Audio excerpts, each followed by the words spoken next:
اعوذ باللہ من الشیطان الرجیم بسم اللہ الرحمن الرحیم۔ خواتین و حضرات السلام علیکم ورحمۃ اللہ وبرکاتہ و مغفرتہ۔ پروگرام احکام شریعت اور فقہ حنفی سے متعلقہ شرعی مسائل کے حل کے ساتھ آپ کے سامنے حاضر ہیں۔ پچھلے پروگرام میں ایک لاسٹ کوسچن تھوڑا تیزی سے میں نے جواب دیا تھا، دوبارہ لے لیتے ہیں کہ کسی نے پوچھا تھا کہ کسی کرسچن کا ہماری مسجدوں میں آنا کیا حکم رکھتا ہے۔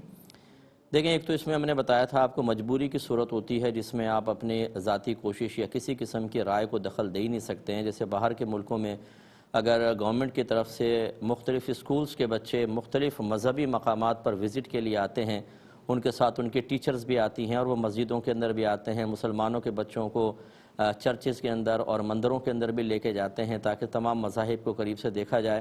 اب اس میں تو آپ روک ہی نہیں سکتے، روکنے کا مطلب فتنہ فساد ہے، یہ ایک مجبوری کی صورت ہے، اس میں تو بالکل آ سکتے ہیں۔ دوسرا ہوتا ہے کہ کسی صحیح ضرورت کی بنا پر، یہ مثال کے طور پہ آپ کو مسجد کا کام کروانا ہے اور کوئی مسلمان وہاں پر مل ہی نہیں رہا اور کرسچن ہے تو پھر مجبوراً اس کو لایا جائے گا اور اس سے کام کروایا جائے گا۔ یا بعض اوقات مسلمان موجود ہوتا ہے لیکن کرسچن انجینئر ہے، اس کی مہارت زیادہ ہے، وہ زیادہ اچھی ٹیکنیک سے چیزیں بنا سکتا ہے۔ جیسے مسجد نبوی کے بارے میں بھی مجھے مطلب یہ کہ میری معلومات کے مطابق غلط بھی ہو سکتی ہیں کہ اس میں بھی بہت سے کرسچنز نے کام کیا ہے، غیر مسلمین نے۔ تو یہ مطلب ایک ضرورت کے تحت آتا ہے، اس کی بھی گنجائش نکل سکتی ہے۔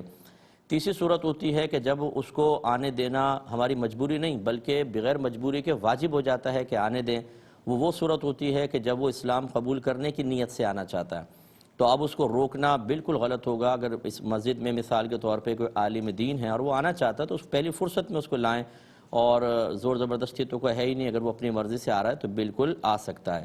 اس کے علاوہ جو صورتحال ہے وہ منع ہوگا کہ مطلب ایک ویسے ہی کوئی اپنے دوست کو لے گئے، چلا آ جائے یار مسجد میں بیٹھ کے بات کرتے ہیں، یہ تو مسلمان بھی عام بات نہیں کر سکتا، چاہے جائے کہ غیر مسلم، کیونکہ بہرحال کرسچنز جو ہیں وہ چونکہ غسل کے فرائض پورے نہیں کرتے تو حالت جنابت میں تو ہر وقت رہیں گے، اور دیگر مطلب یہ کہ عقائد باطلہ کا ایک معاملہ بھی ان کے ساتھ ہوتا ہے، تو بلا ضرورت روکنا چاہیے۔ اچھا، آخری بات یہ ہے اس میں کہ مسجد ہمارے عرف میں ہم عوام سمجھتی ہے کہ جو پوری چار دیواری یہ مسجد ہے، لیکن وہ مسجد نہیں ہوتی، اس کے دو حصے ہوتے ہیں، ایک سجدہ گاہ یہ مسجد ہے، اور ایک ہوتا ہے مسجد کے دیوار کے اندر ہی لیکن مسجد کی ضرورت کی جگہیں جہاں سجدہ نہیں کرتے، جیسے استنجا خانہ ہے، وضو خانہ ہے، جوتے رکھنے کی جگہ ہے، اسٹور روم ہے، ان کو فنائے مسجد کہتے ہیں۔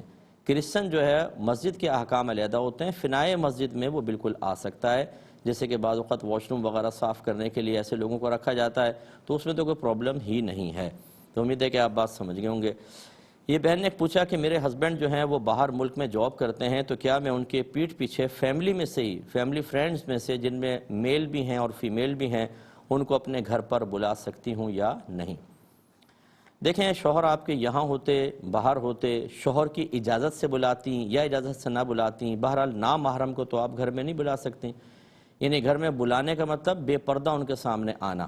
ویسے تو آتے ہیں گھر میں، آپ لیڈیز سائڈ پر ہیں اور مرد جو ہیں وہ ڈرائنگ روم وغیرہ میں بیٹھے ہوئے ہیں تو اس میں تو کوئی مسئلہ نہیں ہے، لیکن ایک ہوتا ہے کہ باقاعدہ گیٹ ٹوگیدر ہے، صاحب بیٹھے ہوئے ہیں، باتیں کر رہے ہیں، ہنسی مذاق ٹھٹے ہو رہے ہیں، اپنے ماضی کے واقعات یاد کیے جا رہے ہیں، یہ تو اگر شوہر موجود ہو کر پرمیشن بھی دے تب بھی شرعاً جائز نہیں عورت کے لیے کہ چاہے شادی شدہ نہ بھی ہوتی تب بھی نامحرم سے اس طرح کا میل جول صحیح نہیں ہے۔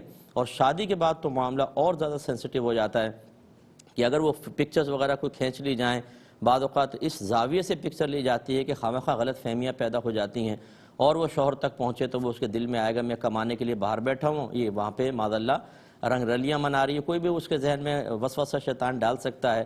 اور ویسے بھی مرد جو ہے وہ چاہے 50 عورتوں کو خود دیکھ لے لیکن بیوی کی طرف اگر ایک مرد دیکھ لے اور بیوی کی مسکراہٹ نظر آ جائے تو اس کے دل میں فوراً بدگمانی پیدا ہوتی ہے کہ یہ تو کوئی یہ غلط کیریکٹر کی عورت ہے۔ تو یہ بھی آپ کے گھر کے خرابی کے لیے بہت زیادہ خطرناک سچویشن ہو سکتی ہے کہ اس سے اگر دل میں بدگمانیاں پیدا ہوں تو آپ کے گھر خراب ہوگا۔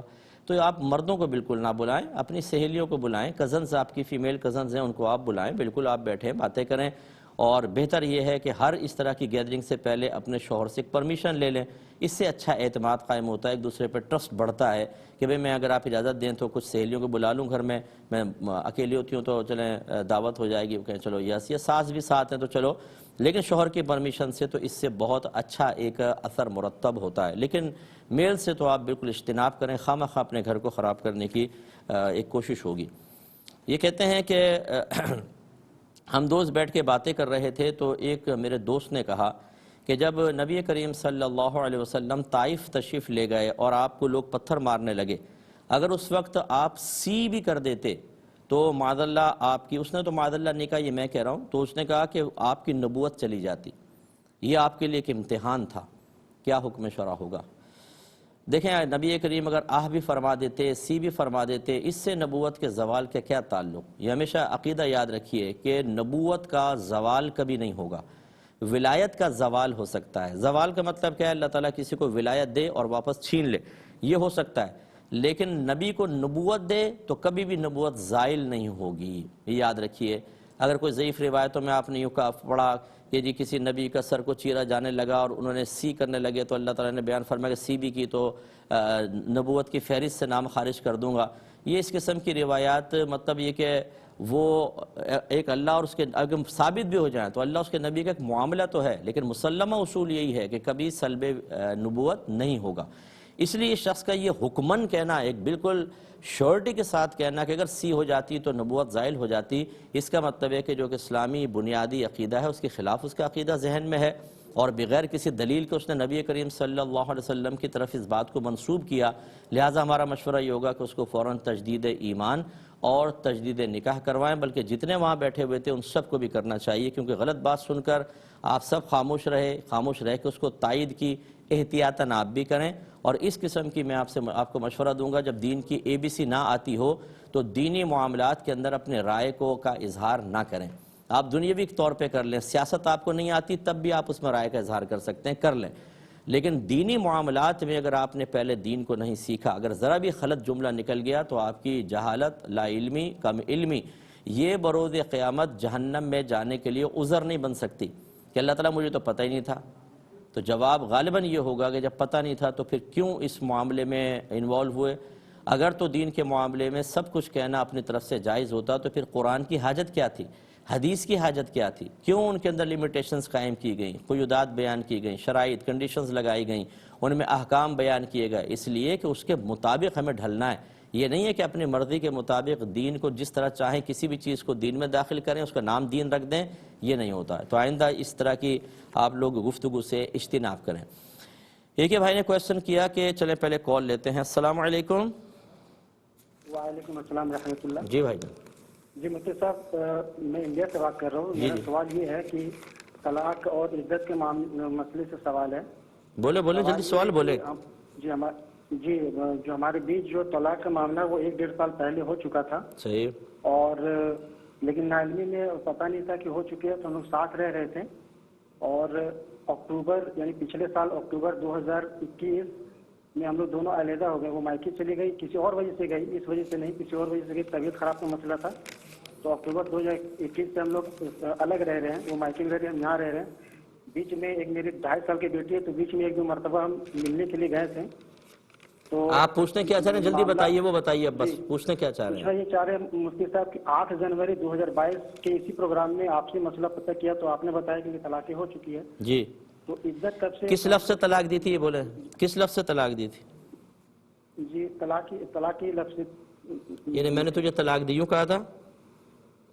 نہیں 3 مرتبہ زبان سے نکلا تھا. وہ تھوڑا سا جھگڑا کا معاملہ تھا. ارے بھائی الفاظ بتائیے آپ، 3 مرتبہ لفظ بتائیے، جملہ بتائیے. جی جھگڑا ہوا تھا تو بیوی نے کہا تھا کہ آپ مجھے طلاق دے دیجیے گا کیا. میرے زبان سے 3 مرتبہ یہ زبان سے نکل گیا تھا. کیا نکلا وہ بولیے نا. اب آپ احتیاط کر رہے ہیں، اس وقت آپ نے احتیاط کیا آپ نے. جی طلاق نکلا تھا. جی ٹھیک ہے، تو بتا تو دیا تھا نا اس کا، تو میں نے حل آپ کو بتا دیا تھا کہ یہ حلالہ ہی کرنا پڑے گا آپ کا. چلیں اب یہ ایک اور کالر ہیں. السلام علیکم. السلام علیکم. ہیلو. السلام علیکم. وعلیکم السلام. جی بھائی خیریت سے ہیں آپ؟ اللہ کا بڑا کرم. جی بھائی میرے 2 سوال ہیں. پہلا سوال یہ، میں نے کہیں پڑھا تھا کہ اگر ہم کھانا کھانے کے بعد 3 دفعہ سورہ قریش پڑھ لیں تو اس میں اگر زہر بھی ہوگا تو اثر نہیں کرے گا. تو میں نے اپنی سہیلی سے کہا تو وہ کہنے لگی اس کے ترجمے میں تو ایسی کوئی بات نہیں ہے، تو ذرا اس کی پلیز وضاحت کر دیں. اور دوسرا سوال یہ ہے کہ ہمیں کہیں جانا ہوتا ہے تو اذان ہو رہی ہوتی ہے تو ہم نماز پڑھ لیتے ہیں، تو ایسا کرنا کیا صحیح ہے؟ ٹھیک ہے، جی السلام علیکم۔ وعلیکم السلام۔ ایک کویسچن چلیں، یہ جو انہوں نے پوچھا کہ عدت کب سے ہوگی، دیکھیں جیسے لفظ طلاق زبان سے نکلتا ہے اور طلاق واقع ہو جاتی ہے تو عدت سٹارٹ ہو جاتی ہے۔ اب اگر عورت حاملہ ہوتی ہے تو جب تک بچہ پیدا نہیں ہوگا عدت چلے گی۔ اب فرض کر لیں 9 مہینے بعد بچہ پیدا ہوگا تو 9 مہینے عدت چلے گی، اور فرض کر لیں پہلے ہی وہ پیگننٹ تھیں اور 3 دن رہ گئے تھے طلاق دے دی تو 3 دن بعد بچہ پیدا ہوگا، عدت ختم ہو جائے گی۔ اور اگر کوئی بہن حاملہ نہیں ہے تو پھر یہ دیکھیں گے انہیں باقاعدہ حیض آتا ہے، یعنی ان کا حیض بند تو نہیں ہو گیا۔ ایک تو ہوتے ہیں کہ 9 سال سے پہلے حیض نہیں آئے گا، اور 55 سال کے بعد ایسی عورت عائسہ کہلاتی ہے، حیض نہیں آتا۔ لیکن فرض کر لیں کہ ریڈ بلڈ آئے گا تو وہ حیض ہی کہلائے گا، یا جس رنگ کا پہلے آتا تھا اس رنگ کا 55 سال کے بعد بھی آئے گا تو حیض ہی ہوگا۔ لیکن اگر اس کے علاوہ رنگ بدل گیا، سرخ رنگ کا نہیں ہے یا آنا ہی بند ہو گیا تو اس کو عائسہ کہتے ہیں۔ جن کے اس طرح حیض نہیں آتے وہ 3 مہینے عدت کریں گے، اور جن کے باقاعدہ حیض آتا ہے وہ 3 حیض تک ان کی عدت ہوتی ہے۔ تو اگر آپ نے جو پہلے طلاق دی تھی اس کے بعد 3 حیض گزر گئے تو پھر آپ کی ان بہن کی عدت پوری ہو گئی۔ اگر حاملہ تھیں اور بچہ پیدا ہو گیا تو آپ کی وہ ایکس وائف کی جو ہے وہ عدت پوری کہلائے گی۔ ایک کال لیتے ہیں، لیکن پہلے کال لیتے ہیں۔ السلام علیکم، لائن ڈراپ ہو گئی ہے بہن اچھا بریک لیں گے مختصر سا، ہمیں یقین ہے ہمارے ساتھ ہی رہیں گے۔ بسم اللہ الرحمن الرحیم۔ ایک کویسچن یہ کیا تھا کہ کیا اللہ تبارک و تعالی کسی عام بندے کو خواب میں اپنا دیدار کرا سکتا ہے؟ دیکھیں بالکل کرا سکتا ہے، اس میں تو کوئی ایسا مسئلہ نہیں ہے، لیکن عمومی طور پہ عام لوگوں کو دیدار نہیں ہوتا، خواص کو ہوتا ہے، لیکن ہزاروں پردوں میں رہ کے اللہ تعالیٰ کرا سکتا ہے۔ لیکن عام آدمی کو دیدار ہو تو یہ ضروری نہیں ہے کہ اگر کوئی خواب میں یوں کہہ رہا ہے کہ میں تمہارا خدا ہوں تو واقعی خدا ہوں، وہ شیطان بھی ہو سکتا ہے، کیونکہ اللہ تعالیٰ نے اس میں شیطان کو کوئی رکاوٹ نہیں ڈالی ہے۔ ہاں اگر نبی کریم صلی اللہ علیہ وسلم کی زیارت ہوگی تو سرکار نے فرمایا جس نے مجھے دیکھا اس نے حق دیکھا، کیونکہ شیطان میری شکل میں متشکل نہیں ہو سکتا۔ ایک کالر ہمارے ساتھ ہیں، السلام علیکم۔ وعلیکم السلام، مفتی صاحب کیسے ہیں جی؟ اللہ کا بڑا کرم۔ جی میں کینیڈا سے بات کر رہا ہوں، سید جماعت حسین۔ جی فرمائیے۔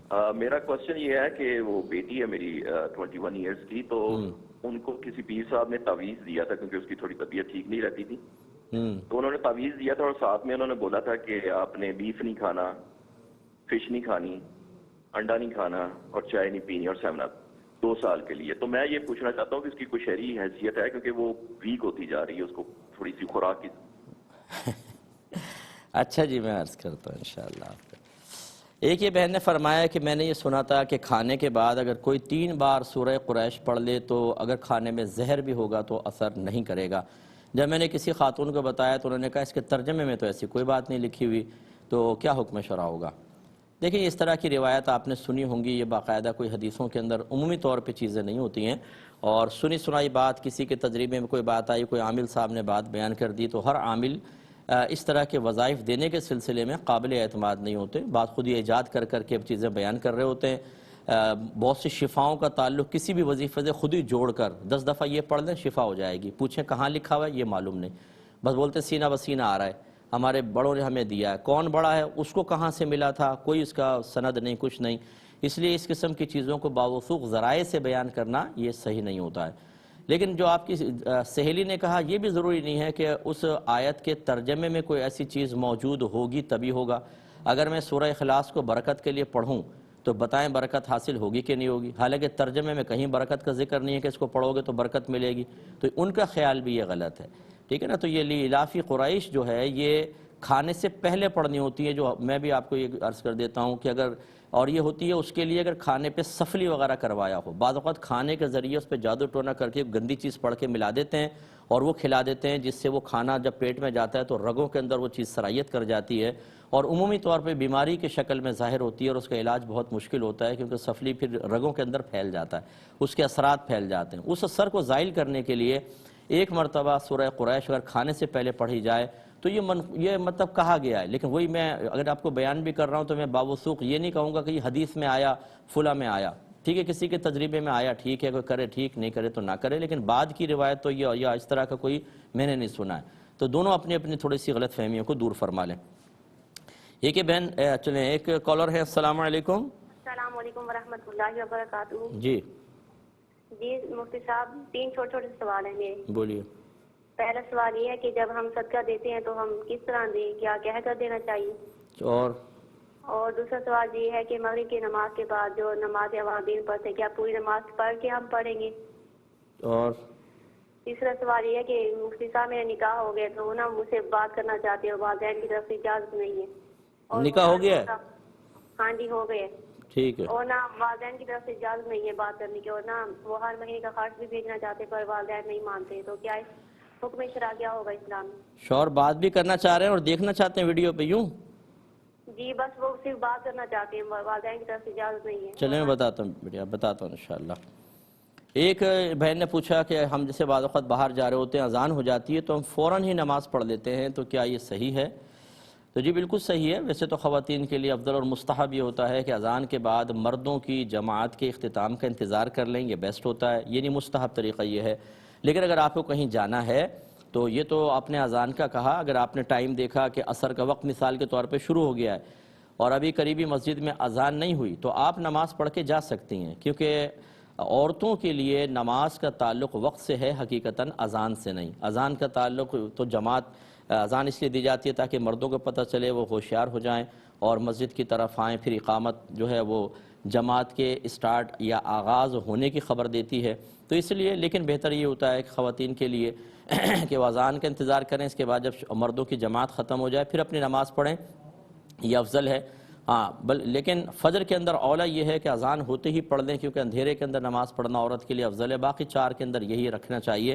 لیکن اس طرح کی جو آپ نے کنڈیشن بیان کی وہ معاف ہے, وہ علیحدہ ہے.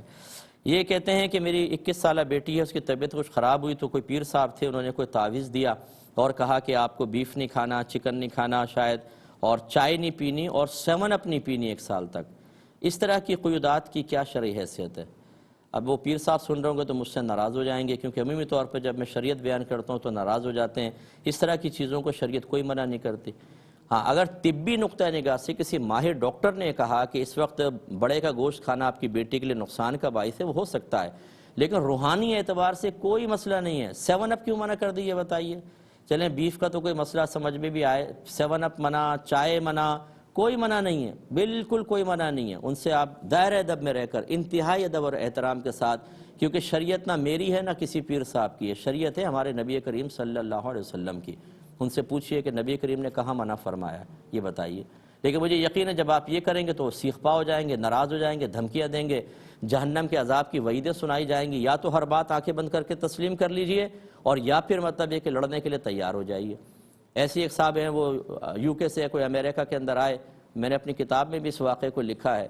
وہ کسی نے کہا جی ہمارے کچھ پریشانی ہے, کہا تمہارے گھر میں بہت ساری بلائیں ہیں, میں ان کو نکالتا ہوں, تم باہر آ جاؤ, اپنی گاڑی کے اندر بیٹھ جانا اور کوئی شیشہ کھلا ہوا نہ ہو, بس. وہ ان کو بٹھا دیا, وہ کچھ کرا کے پیسے لیے اور غائب ہو گئے.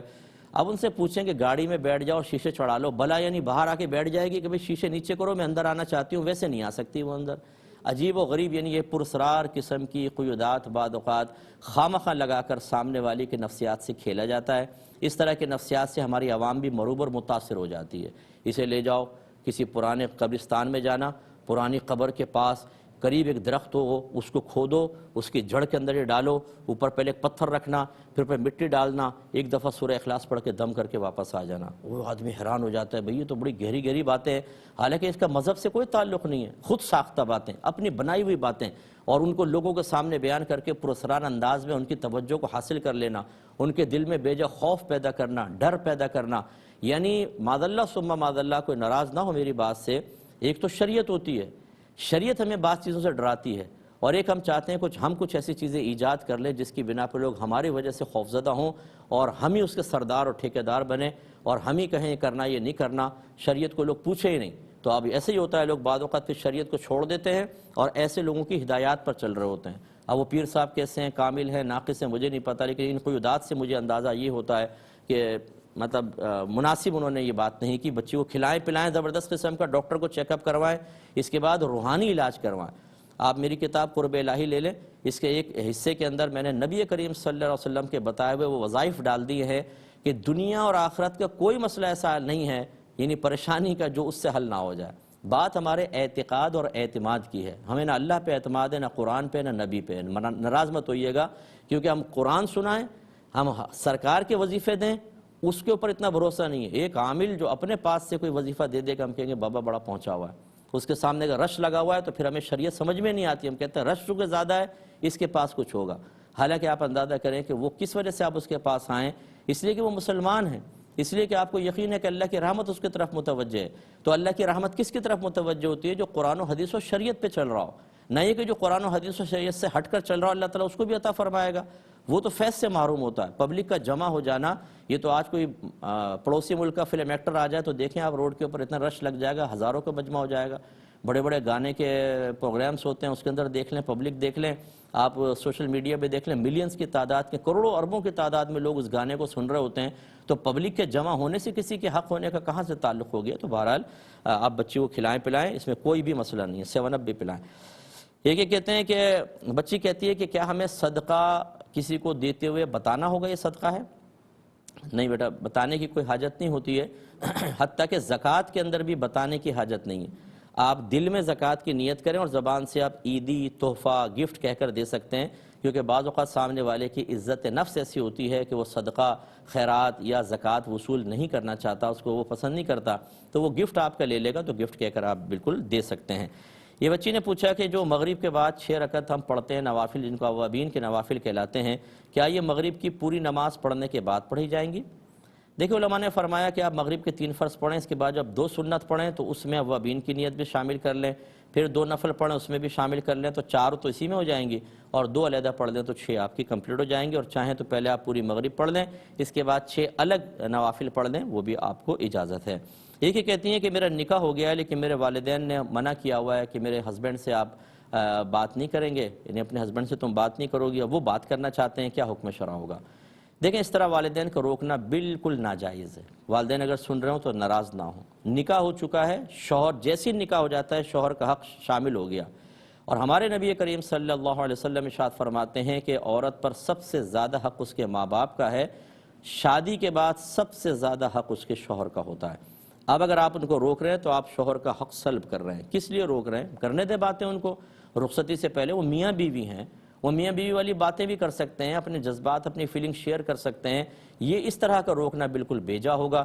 یہ وہی لوگ ہوتے ہیں جن بیچاروں کو شریعت بالکل پتہ نہیں ہوتی، لیکن وہ تقوی کا ایک برقع اوڑا ہوتا ہے، اپنے آپ کو ظاہر کر رہے ہوتے ہیں ہم بہت بڑے متقی ہیں، حالانکہ تقوی کا تعلق شریعت پر چلنے سے ہے، شریعت کی مخالفت کرنے سے نہیں ہے. جو شریعت کی مخالفت کر رہا ہو وہ صاحب تقوی نہیں ہوتا، اور ہم سمجھتے ہیں ہم صاحب تقوی ہیں.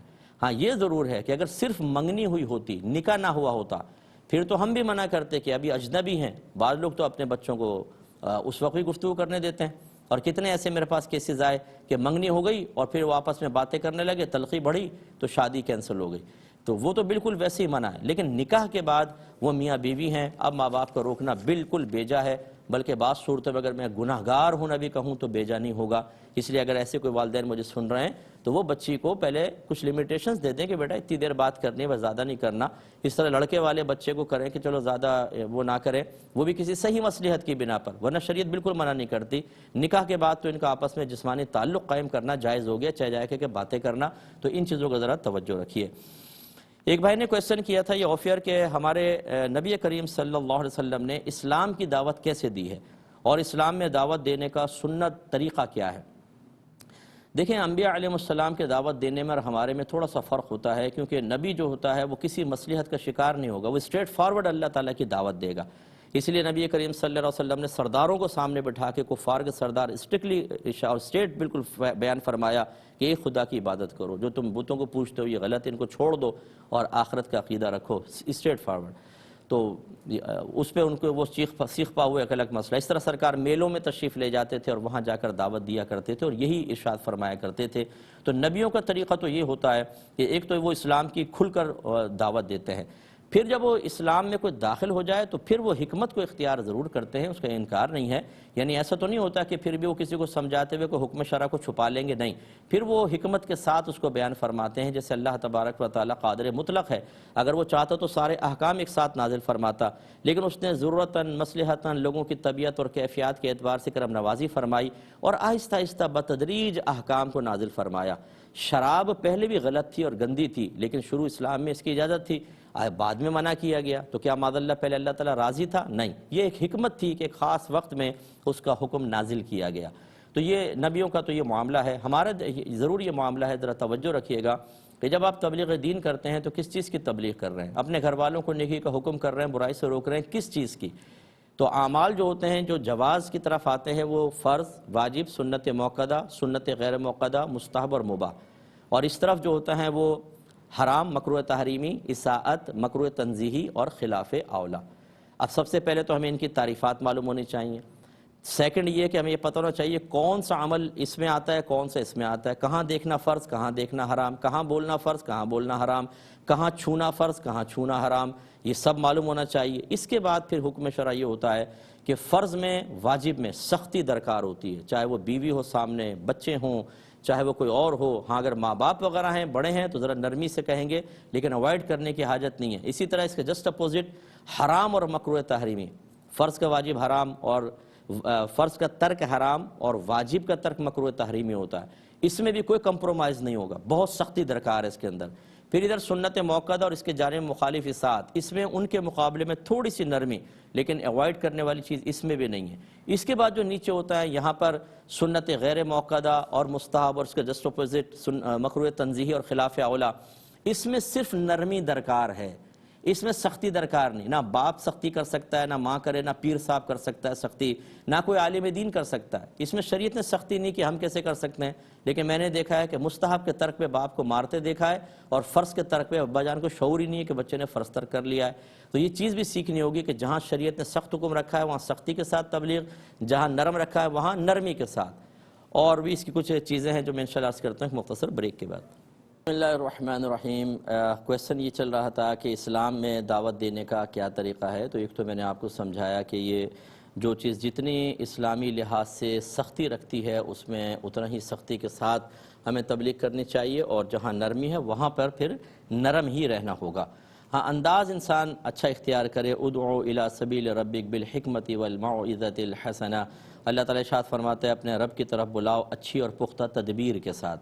تو اب اس میں یہ بعض اوقات ہوتا ہے کہ ایک بے عمل آدمی ہے آپ کے قریب آیا، اب ہونا تو چاہیے کہ فرض کے ترک پہ ہم سختی کریں، لیکن آپ یہ سمجھتے ہیں کہ اگر میں فوری طور پہ اس پہ سختی کروں گا تو بدظن ہو کے بھاگ جائے گا، ایسی صورت میں راضی، دل سے راضی رہ کر نہیں بلکہ اس حکمت کے تحت کہ فوراً کہنا اس کو بدظن کرے گا اور مجھ سے بھاگ جائے گا، پہلے اس کو مانوس کر کے میں قریب لاؤں اور پھر سمجھاؤں، اس وجہ سے اس کو تنبیہ نہ کی جائے، اس کی گنجائش نکل سکتی ہے۔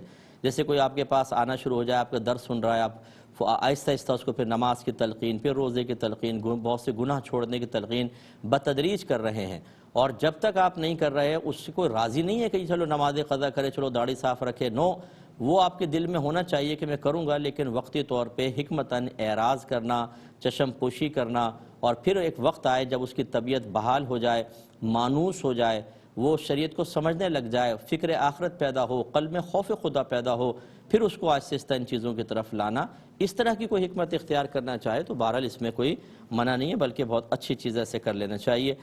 ایک بھائی نے پوچھا ہے کہ خطبے کے دوران امام صاحب جو بیٹھتے ہیں اس کا پس منظر کیا ہے؟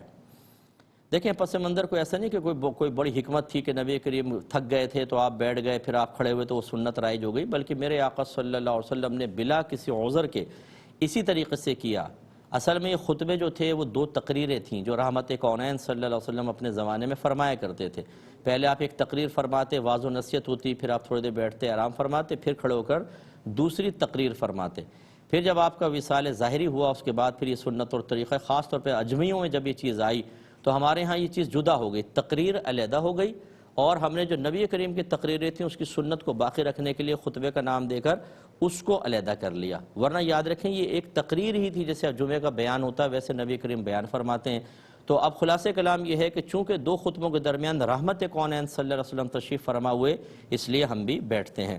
ایک بچی نے بڑی درد کے ساتھ غالباً یہ میل فرمائی کہ مفتی صاحب جن لڑکیوں کی شادی نہیں ہو پاتی وہ دوسروں کی محتاج رہتی ہیں تو لوگ انہیں طعنہ زنی کرتے ہیں اور اس رشتے نہ ہونے کا ذمہ دار خود ان لڑکیوں کو ٹھہرایا جاتا ہے، تو ہم لڑکیاں کیا ان کو جواب دیں؟ ہمیں بہت زیادہ اذیت ہوتی ہے، دل سے آہ نکلتی ہے اور بعض اوقات ہم انہیں بد دعائیں بھی دے دیتے ہیں۔ دینی چاہیے کہ نہیں دینی چاہیے؟ دیکھیں بیٹا، آپ جو بھی ہمارے ایسی بچی ہمیں سن رہی ہے، جو والدین ایسے سن رہے ہیں، سب سے پہلے تو اپنے عقیدے کو مضبوط رکھیے اور اللہ سے محبت کا ثبوت، عملی ثبوت دیجیے۔ عقیدہ کیا ہے کہ اللہ تبارک و تعالیٰ نے اس قسم کے معاملات کے ازل سے فیصلے فرما دیے ہیں، ہمیشہ سے فیصلے نہیں چلے ہیں، اس کے علم، اس کی قدرت، اس کے ارادہ ہمیشہ سے ہے۔ اس نے ارادہ کیا ہوا کس کی شادی کس کے ساتھ ہوگی یا نہیں ہوگی، اور ہوگی تو کامیاب رہے گی نہیں رہے گی، سب اس کے فیصلے اس نے پہلے کر دیے ہیں۔ ہاں، اس میں اگر ہماری کوئی کوتاہی کا دخل ہو، جیسے بعض ماں باپ بچیوں کے لیے رشتے تلاش نہیں کرتے، اب فیصلہ خدا بندی تو اپنی جگہ ہے، لیکن ان کی جو عملی کوتاہی ہے اس کی سزا یہ پائیں گے۔ لیکن ہم اس سے قطع نظر، یہ اللہ کے فیصلے ہوتے ہیں کس کی شادی ہونی ہے نہیں ہونی، کس کی شادی میں دیر ہونی ہے، کس کی شادی جلدی ہونی ہے، تو لہٰذا اللہ کا یہ فیصلہ ہے۔ اب محبت کی بات آتی ہے، عقیدہ یہ ہے، تو محبت کیا ہے؟ ہم اپنے رب کی رضا پر راضی رہیں گے۔ ٹھیک ہے، اگر میرا اللہ تعالیٰ مجھے آزمائش میں رکھنا چاہتا ہے، میں اپنے رب کی آزمائش میں راضی ہوں، اللہ مجھے انعام دینا چاہتا ہے، میں انعام پہ راضی ہوں۔ ایسا تو میں نہیں کروں گا، یہ نہ کرنا چاہیے کہ اللہ تعالیٰ ہمیں دیتا رہے، کھاتے رہیں حلوے مانڈے تو اللہ تعالیٰ اچھا لگے، اور اللہ تعالیٰ کسی نعمت کو چھین لے یا محروم کر دے تو اللہ سے بغاوت اور دشمنی پر اتر آئیں۔ یہ کیا چیز ہے؟ یہ تو ایک بے مروت لوگوں کا کام ہوتا ہے۔ اس لیے ہمیں کامل مومن بننا چاہیے۔ انبیاء علیہم السلام پر بھی مسلسل آزمائشیں آئیں، بلکہ عام لوگوں سے زیادہ آئیں، حالانکہ وہ اللہ تعالیٰ کے محبوب بندے ہوتے ہیں۔ تو یہ کوئی ایسا نہیں ہوتا کہ اللہ تعالیٰ نفرت کی وجہ سے، بھولنے کی وجہ سے، ظلم کی وجہ سے ایسا ہوتا ہے۔ یہ اس کی دنیا امتحان گاہ ہے، وہ امتحان لیتا ہے کہ کسی کا کسی طریقے سے، کسی کا کسی طریقے سے۔ اب بندوں کو چاہیے کہ وہ اللہ تعالیٰ کی محبت میں ڈوب کر اس کی رضا پر راضی رہیں۔ تو پہلی بات تو بیٹا آپ یہ ذہن بنائیں۔ دوسری بات یہ ہے کہ جو لوگ اس طرح بچیوں کی دل آزاری کرتے ہیں، اللہ تعالیٰ ان پر رحم نازل فرمائے، ان کو ہدایت دے۔ میں کہتا ہوں بد دعا تو نہیں دوں گا، لیکن ہدایت دے اللہ تعالیٰ انہیں، اور خاص طور پر ان عورتوں کو جن کو کوئی کام نہیں ہے، وہ گھر میں داخل ہوں گے، کوئی رشتہ آیا، تمہاری شادی کیوں نہیں ہو رہی؟ ان کو بتاؤ شادی کیوں نہیں ہو رہی، نکالو حکمتیں، پٹارے کھولو، ان کو بتاؤ یہ تمہیں نہیں پتہ کیوں نہیں ہو رہی ہے شادی۔ اور بعض اوقات پھر بھئی اس کی تو قسمت ہی خراب ہے، لا حول ولا قوت الا باللہ، اس طرح باتیں کہہ کے بچیوں کی دل آزاری کرنا، یاد رکھیں یہ کوئی معمولی چیز نہیں ہے، یہ گناہ کبیرہ ہے بہت بڑا۔ آپ کو میدان محشر میں اس کا حساب دینا ہوگا۔ یہ بچی کھڑی ہوگی اور سامنے اس طرح کی جو یہ ہمارے گھر کی بڑی خواتین ہوتی ہیں جو حکمت کو جانے بغیر، ہدایت کو سمجھے بغیر، بس بول کر یعنی دل چھل نکل جاتی ہیں، برقعوں میں چل رہی ہوں دوسرے گھر کے اندر، وہاں پہنچ گئی فتنہ پھیلانے کے لیے۔ اپنے گھر کے اندر بیٹھیں، سب سے بہتر ہے نہ دل آزاریاں کریں بچوں کی اس طریقے سے۔ تو بہرحال ایسے لوگوں کو اللہ تعالیٰ ہدایت دے۔ بس میں کہتا ہوں بیٹا بد دعا تو نہ دیں، ان کی ہدایت کی دعا کریں اور صبر کریں، اللہ تعالیٰ آپ کو بہت اس کا اجر عطا فرمائے گا۔ اچھا، اب لڑکیاں کیا کریں؟ کہتی ہیں، دیکھیں میں پیرنٹس کو بھی سمجھاتا ہوں اکثر، اور میں ایسی بچوں کو سمجھاتا ہوں کہ آپ اپنے اندر صلاحیت بیدار کریں۔ آپ سب سے پہلے تو اچھی تعلیم حاصل کریں، اس کے بعد کوئی فن سیکھیں، ہنر سیکھیں، IT کے شعبے کی طرف آئیں، اچھی ارننگ کریں، رشتے آپ کو بہت ملیں گے انشاءاللہ، بہت ملیں گے۔ کوئی کارنامہ کر کے دکھائیں، کوئی اچھا سافٹ ویئر بنائیں۔ آج کل تو دیکھیں نا، ہماری ملک کی بھی ڈیمانڈ ہے کہ IT کے شعبے میں آپ آگے بڑھیں تاکہ ہماری ایکسپورٹ بڑھے، یہاں سے سافٹ ویئر بن کے باہر جائیں تو بڑی ارننگ اچھی خاصی ہوتی ہے۔ آپ اس میں کیوں نہیں آتے؟ ماں باپ کو چاہیے اپنی بچیوں کو، ایسے کوئی بچیاں اگر آپ کو سمجھتے ہیں کہ رشتوں میں پرابلم ہو رہی ہے، ان میں کوئی اضافی صلاحیت بیدار کریں، انہیں عالمہ بنائیں، انہیں مفتیہ بنائیں، وہ عورتوں کے اندر دروس کریں، پروگرام کریں، لوگوں کو دین سکھائیں۔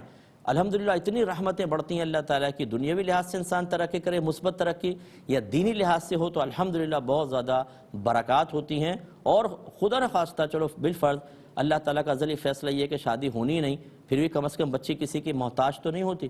ایسے تو والدین کو اصل ٹینشن کیا ہوتا ہے، ہم فوت ہو جائیں گے تو بچی کا ہوگا کیا؟